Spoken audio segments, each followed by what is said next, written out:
तो पिछले क्लास में हम लोग खत्म किए थे क्या, मैकेनिज्म ऑफ ब्रीदिंग, जिसमें हम बात किए थे सक्शन के बारे में।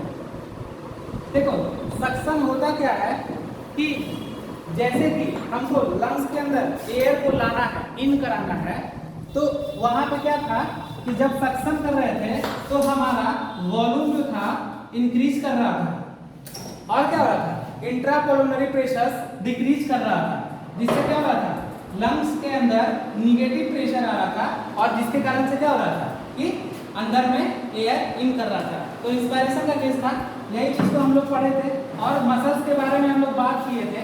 मसल्स के बारे में हम लोग जो बात किए थे तो मसल्स में था क्या, एक कोस्टस मसल्स था और एक एब्डोमिनल मसल्स था। इसमें हम कोस्टस मसल्स के बारे में बात करें बाबू तो हम लोग बात किए थे EICM, एक्सटर्नल इंटरकोस्टस मसल, और दूसरा जो मसल्स था वो हमारा था क्या, तो डायाफ्राम। ये कोस्टस था और ये क्या था हमारा, ये हम लोग का एब्डोमिनल था। यही दोनों मसल्स का जरूरत होता है। तो आज हम लोग स्टार्ट करने जा रहे हैं, नेक्स्ट टॉपिक स्टार्ट होगा और उस टॉपिक का नाम है पल्मोनरी वॉल्यूम। पल्मोनरी वॉल्यूम देखेंगे, पल्मोनरी के बारे में समझेंगे। तो पल्मोनरी का मतलब होता है लंग्स। क्या होता है बाबू, लंग्स। तो इसके वॉल्यूम के बारे में बात करेंगे तो जनरली हम लोग यही सोचते हैं कि जो लंग्स के अंदर का जो वॉल्यूम है उसको पल्मोनरी वॉल्यूम बोलते हैं, लेकिन ये मिसकंसेप्शन है। लंग्स के अंदर के वॉल्यूम को पल्मोनरी वॉल्यूम नहीं बोलते हैं। अब ध्यान से देखेंगे, जितना भी अमाउंट में हम लोग ऑक्सीजन को लिए और जितना अमाउंट में एयर को अंदर डाले और जितना अमाउंट में एयर को बाहर निकाले, उसी को क्या बोलते हैं, पल्मोनरी वॉल्यूम बोलते हैं। लेकिन इस वॉल्यूम को मेजर करने के लिए एक इंस्ट्रूमेंट रहता है जिसको बोलते हैं स्पायरोमीटर। क्या बोलते हैं बाबू, स्पायरोमीटर। इसी को बोलते हैं स्पायरोमेट्री। ये क्या कहता है कि हमारे लंग्स में जो जितना वॉल्यूम इन हुआ और जितना वॉल्यूम एक्सहेल हुआ उसको मेजर करता है। तो मेजर करके जो बताता है this is called pulmonary volume बोलता है। तो ये हुआ हमारा स्पायरोमीटर। ठीक है, अब हम बात करते हैं कि हमारे पास टोटल जो रहता है पल्मोनरी वॉल्यूम वो कितने टाइप का होता है। तो अगर हम पल्मोनरी वॉल्यूम का बात करें तो पहला होता है हम लोग का टाइडल वॉल्यूम, दूसरा होता है हम लोग का इंस्पायरेटरी वॉल्यूम होता है तुम्हारा, इंस्पायरेटरी रिजर्व वॉल्यूम IRV होता है। देन थर्ड जो होगा बाबू ERV होगा और फोर्थ जो होगा बाबू वो RV होगा। तो देखो टोटल हम लोग इस पल्मोनरी वॉल्यूम में 4 वॉल्यूम्स के बारे में स्टडी करेंगे 1 by 1। इसी को बोलते हैं पल्मोनरी वॉल्यूम। तो हम लोग स्टार्ट करते हैं। पहला वॉल्यूम जो होगा हम लोग का वो होगा टाइडल वॉल्यूम। तो हेडिंग डालेंगे बाबू क्या, टाइडल वॉल्यूम। पहला होगा हम लोग का टाइडल वॉल्यूम, इसको शॉर्ट में टीवी बोलते हैं। और क्या होता है जो अब सुनो, नॉर्मल ब्रीदिंग के समय में जितना एयर को हम अंदर इंस्पायर्ड किए और जितना बाहर को हम एयर बाहर निकाले एक्सपायर्ड किए, इस नॉर्मल ब्रीदिंग में जितना बाहर एयर निकला जितना बाहर अंदर घुसा, इसी को बोलते हैं टाइडल वॉल्यूम बोलते हैं। और इसका जो होता है वो होता है 500 ml पर मिनट। ठीक है, तो क्या होता है टाइडल वॉल्यूम को हम अगर माने तो नॉर्मल ब्रीदिंग के समय में क्या होगा 500 ml होगा। तो हम क्या कर रहे हैं, तो एयर को आउट कर रहे हैं और एयर को इन कर रहे हैं। कब, नॉर्मल ब्रीदिंग। कब बाबू, नॉर्मल ब्रीदिंग के समय। तो इसी को हम लोग क्या बोलते हैं, टाइडल वॉल्यूम बोलते हैं। और इसको कितना है अमाउंट, तो हम लोग बोलेंगे 500 ml। ठीक है, तो टाइडल वॉल्यूम हम लोग का हो गया। तो अगर हम इसका डेफिनेशन का बात करें, the amount of the air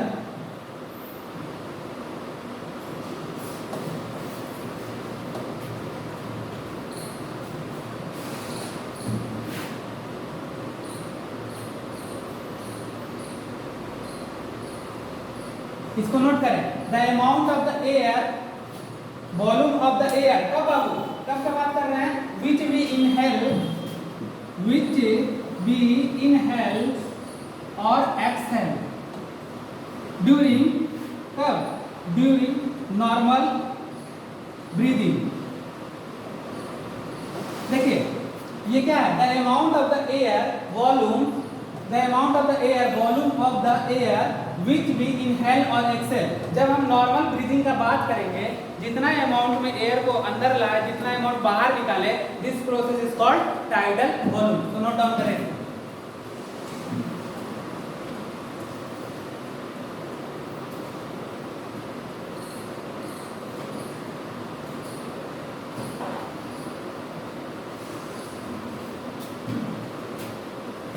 अब देखो सेकेंड हम लोग बात करने जा रहे हैं बाबू। सेकेंड हम लोग का होगा आई।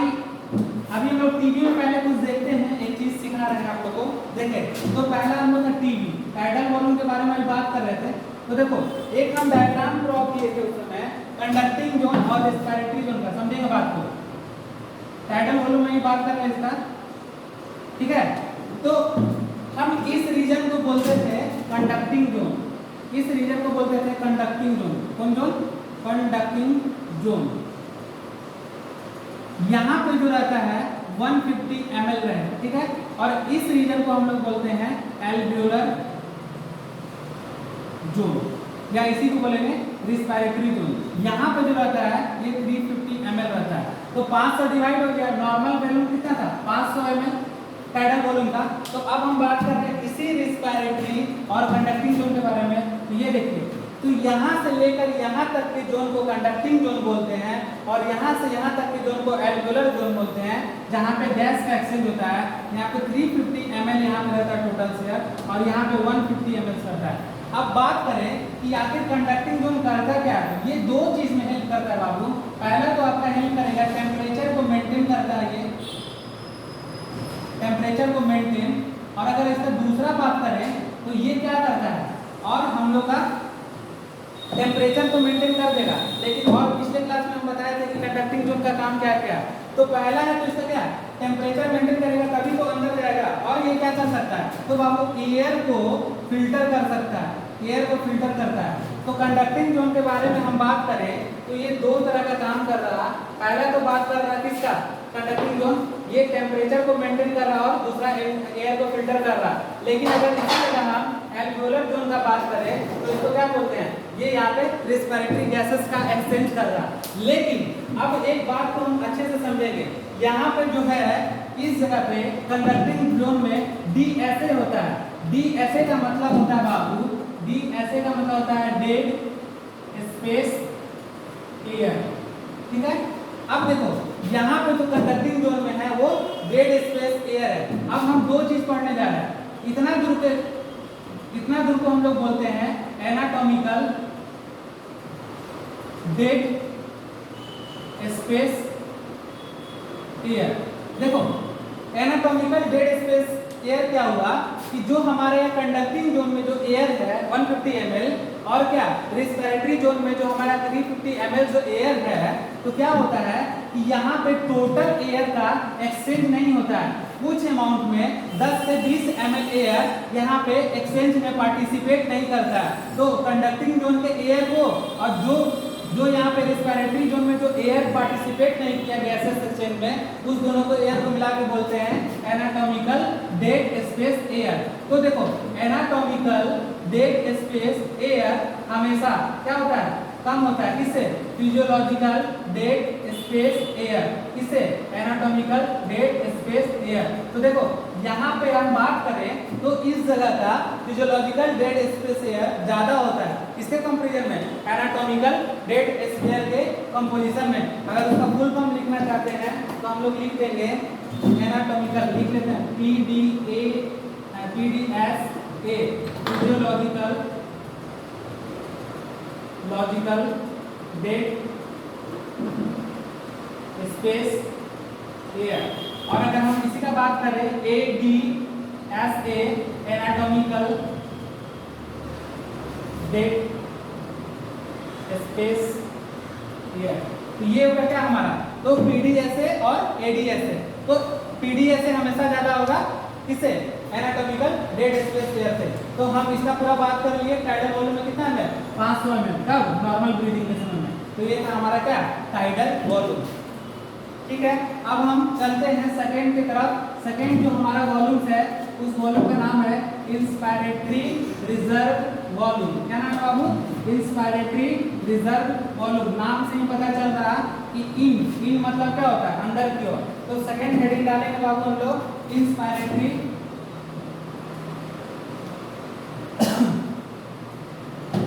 रिजर्व, इंस्पिरेटरी, चलो हेडिंग डालते हैं इंस्पिरेटरी रिजर्व वॉल्यूम।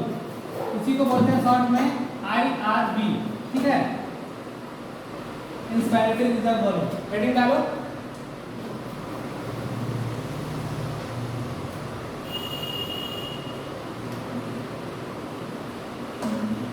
इसी को बोलते हैं कॉम्प्लीमेंटल एयर वॉल्यूम।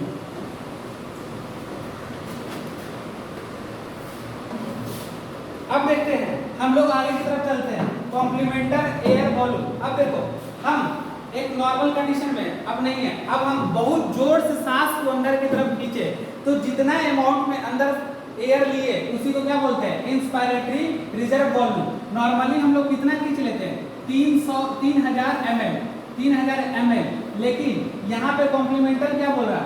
ये 3000 ml तो खींचे पर एग्जैक्ट 3000 ml नहीं होगा। पहले से हम लोग के पास टाइडल वॉल्यूम है, तो कितना है बाबू? 500 ml। तो देखो ये जो यहाँ 500 ml है, ये 300 ml, तो कितना हो गया? 2500। तो देखो कितना था? अगर हम पूरा जोर से एयर को अंदर की तरफ खींचे तो क्या होगा? तो उसको बोलते हैं इंस्पायरेटरी रिजर्व वॉल्यूम। एक बार में 3000 ml एयर को अंदर खींचते हैं, लेकिन एग्जैक्ट 3000 नहीं होता है, वहाँ पे 500 ml में क्या रहता है? टाइडल वॉल्यूम रहता है। तो ये टाइडल वॉल्यूम रहता है, इसी को बोलते हैं कॉम्प्लीमेंटल एयर वॉल्यूम। क्या हो गया? देखो कम हो गया कि नहीं हो गया? बताओ। यहाँ पे 3000 था, अब क्या हो गया हमारा? बताओ। 3000 में से -500 हुआ तो 2500 हुआ, जो ये कम हुआ इसी को हम लोग बोलेंगे कॉम्प्लीमेंटल एयर वॉल्यूम। तो इस तरह से हम देखें तो इंस्पायरेटरी रिजर्व वॉल्यूम क्या होता है कि जब हम जोर से एयर अंदर की तरफ लेते हैं तो जितना अमाउंट में एयर जाता है उसको क्या बोलते हैं? उसको इंस्पायरेटरी रिजर्व वॉल्यूम बोलते हैं। लेकिन वो टोटल अमाउंट होता है 3000 ml, और क्या होता है? 500 ml वहाँ पे क्या होता है? टाइडल वॉल्यूम रहता है, जिससे क्या होता है? 2500। और ये 2500 जब होता है तो इसी को बोलते हैं कॉम्प्लीमेंटल इफेक्ट। क्या बोलते हैं? कॉम्प्लीमेंटल एयर वॉल्यूम। क्यों? क्योंकि हम 3000 तो सोचते हैं पर 3000 होता है, कितना होता है? 2500। तो इसको नोट डाउन करें।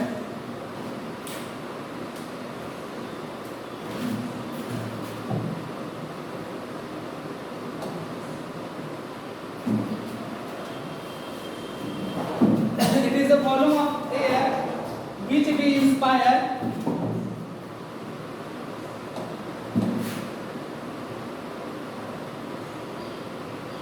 ड्यूरिंग। कब होगा तुम लोग बताओ? कब लेंगे? ड्यूरिंग कब करेंगे? Deep inspiration. डीप इंस्पायरेशन लिखो इसको, ये इसका डिफिनेशन हो जाएगा। तो कब? It is the volume of air which we inspire during deep inspiration. मतलब कि लोग जोर से सांस ले रहे हैं, तो जोर से सांस ले रहे हैं तो जितना जोर से सांस ले उतना एयर घुसा, तो उसको डीप इंस्पायरेशन बोलेंगे। लेकिन यहाँ पे क्या होगा? एक्सेप्ट के बारे में बात करें तो एक्सेप्ट हो जाएगा हमारा क्या बाबू? Accept tidal volume.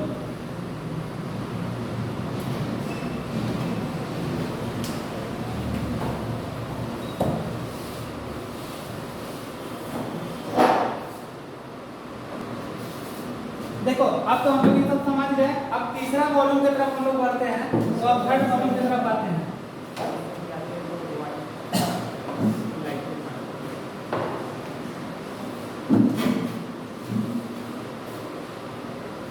Third volume है हमारा एक्सपायरेटरी रिजर्व वॉल्यूम। शॉर्ट में इसको बोले IRV।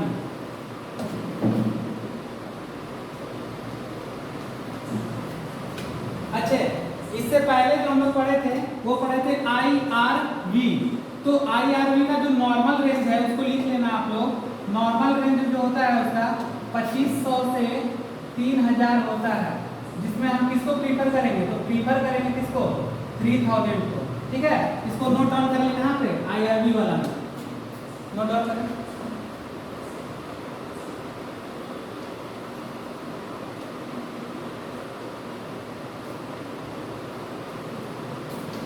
देखें तो अब हम पहुंच गए एक्सपायरेटरी के बारे में।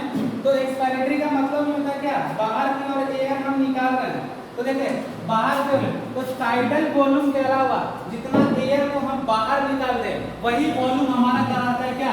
Expiratory reserve volume. यानी टाइडल वॉल्यूम के अलावा जितना एयर बचा हुआ उसको हम बाहर निकाल दें तो वो कहलाएगा टाइडल वॉल्यूम। तो देखो हमारा रेंज होता है 1500 होता है और उसमें से अगर हम माइनस कर दें 500 ml तो क्या हो जाएगा, ये हो जाएगा। देखो इसको बोलते हैं सप्लीमेंटल एयर वॉल्यूम। क्यों सप्लीमेंटल बोलते हैं, क्योंकि देखो ये जो आया 1500 से 500 इसमें लेस कर देंगे तो 1000, this is called supplemental air volume. तो हम बात को समझेंगे कि एक्सपायरेटरी रिजर्व वॉल्यूम को सप्लीमेंटल एयर वॉल्यूम बोलते हैं, जिसमें क्या होता है कि हम एयर को 1500 ml बाहर निकालते हैं एक्सेप्ट टाइडल वॉल्यूम को छोड़ के। टाइडल वॉल्यूम हमारा कितना है, 500 ml है, और अगर हम इस 1500 में से 500 ml को बाहर कर दें तो हमारे पास बच जाता है कितना, 1000। तो ये क्या हुआ, सप्लीमेंटल एयर वॉल्यूम हो गया।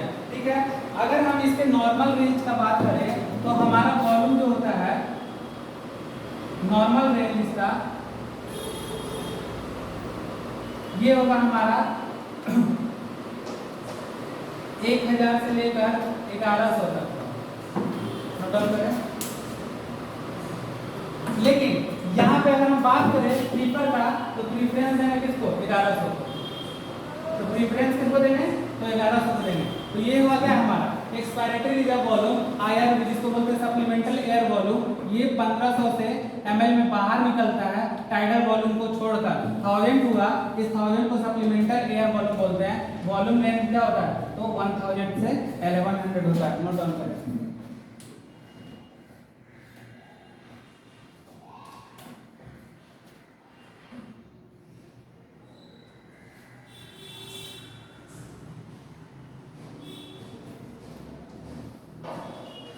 अब नेक्स्ट वॉल्यूम के बारे में बात करें बाबू, लास्ट वॉल्यूम हम लोग का है, दिस इज कॉल्ड आरवी। क्या बोलते हैं इसको, आरवी, रिजर्व वॉल्यूम। इसी को बोलते हैं आरवी। नोट डाउन करें, 4th नंबर पॉइंट हम लोग का रिजर्व वॉल्यूम। अब इसमें हम लोग बात करते हैं volume of air remains in lungs after forceful expirations।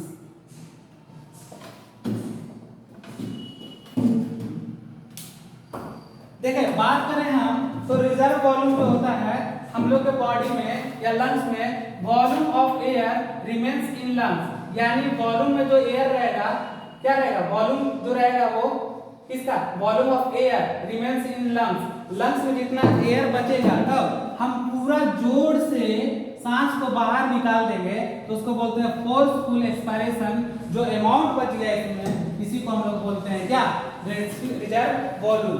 Reserve volume बोलेंगे या फिर इसको क्या बोलेंगे, रेसिडुअल वॉल्यूम बोले तो ज्यादा अच्छा रहेगा। रेसिडुअल वॉल्यूम, रेसिडुअल का मतलब क्या होता है कि फोर्सफुल के बाद जितना एयर बच गया उसी को बोलते हैं रेसिडुअल। रेसिडुअल मतलब क्या होता है, बचा हुआ एयर को हम लोग क्या बोलते हैं, रेसिडुअल बोलते हैं। ठीक है, अब इसके नॉर्मल रेंज के बारे में अगर हम बात करें तो इसका नॉर्मल रेंज जो होता है वो 1100 से लेकर 1200 होता है। इसको हम लोग क्या करेंगे तो समझ लें, रेसिडुअल वॉल्यूम आरवी इसको बोलते हैं।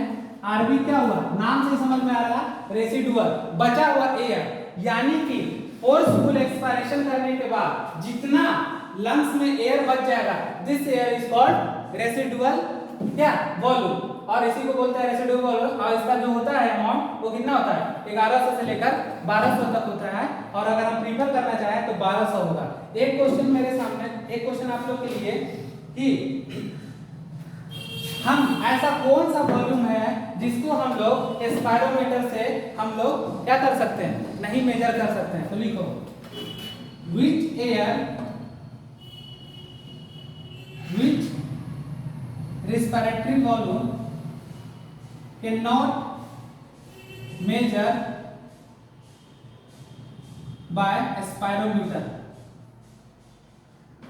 First IRV, second ERV, third TB, fourth हमारा हो जाएगा RV। बताओ इसका आंसर 2 मिनट सोच के तो देखते हैं। इसका आंसर हो जाएगा हम लोग का रेसिडुअल वॉल्यूम। क्योंकि जो बचा हुआ एयर है वो लंग्स में रह गया, उसको हम लोग स्पायरोमीटर से नहीं नाप सकते हैं। स्पायरोमीटर क्या होता है, एक इंस्ट्रूमेंट होता है जो हम उसको नाक के पास ले जाके एयर को ले जाते हैं, जितना एयर को अंदर की ओर ले जाता है और जितना एयर को बाहर की ओर लाता है, इसी को बोलते हैं हम लोग क्या, पल्मोनरी वॉल्यूम बोलते हैं। ठीक है बच्चों, तो नेक्स्ट क्लास में हम लोग मिलेंगे और नेक्स्ट क्लास में हम लोग स्टार्ट करेंगे टॉपिक पल्मोनरी कैपेसिटी। तब तक के लिए थैंक यू, ओके।